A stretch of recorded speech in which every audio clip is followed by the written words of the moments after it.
नमस्कार, स्वागत है आपका। आप देख रहे हैं सी न्यूज भारत। मैं हूं आपके साथ इशिता तिवारी। भदोई में 49वें अंतर्राष्ट्रीय कालीन मेला और चौथे कॉर्पोरेट एक्सपो के उद्घाटन के दौरान मुख्यमंत्री योगी आदित्यनाथ ने न केवल प्रदेश के कालीन उद्योग के उत्थान की दिशा में सरकार की प्रतिबद्धता जाहिर की, बल्कि अमेरिका के टैरिफ मुद्दों को भी नए अवसरों के रूप में प्रस्तुत किया। देखिए रिपोर्ट। भदोई में शनिवार को 49वें अंतर्राष्ट्रीय कालीन मेला और चौथे कॉर्पोरेट एक्सपो का शुभारंभ करते हुए मुख्यमंत्री योगी आदित्यनाथ ने कालीन उद्योग से जुड़े उद्यमियों और निर्यातकों को भरोसा दिलाया कि प्रदेश सरकार हर स्थिति में उनके साथ खड़ी है। उन्होंने कहा कि अमेरिका द्वारा लगाए गए टैरिफ से घबराने की कोई जरूरत नहीं है, क्योंकि ये हमारे लिए नए अवसरों के द्वारा खोलने का समय है।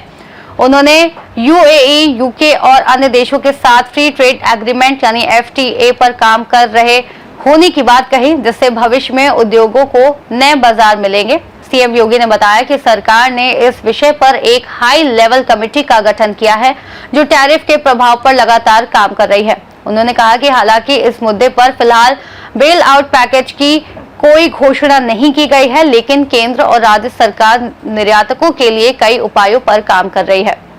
मुख्यमंत्री ने यह भी कहा कि कालीन उद्योग जो लाखों लोगों का रोजगार उपलब्ध कराता है, की बेहतरी के लिए सरकार प्रयासरत है।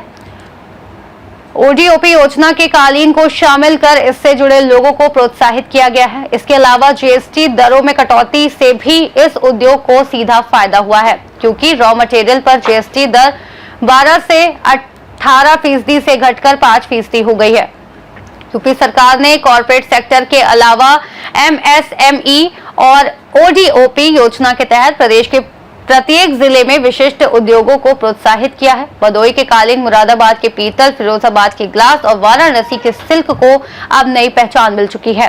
सीएम योगी ने कहा कि 2017 में जब ओडीओपी योजना शुरू की गई थी, तब किसी ने नहीं सोचा था कि यूपी 2 लाख करोड़ से अधिक का निर्यात करेगा, और ये अब एक वास्तविकता बन चुका है।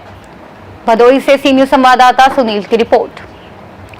इस मौके पर मुख्यमंत्री योगी आदित्यनाथ ने प्रदेश के उद्योगों को वैश्विक स्तर पर पहचान दिलाने की दिशा में सरकार के प्रयासों को साझा किया और कालीन उद्योग की बेहतरी के लिए सरकार के निरंतर समर्थन का भरोसा दिलाया। इस खास रिपोर्ट में फिलहाल के लिए इतना ही। देश और दुनिया की तमाम बड़ी जानकारियों के लिए देखते रहिए सी न्यूज भारत।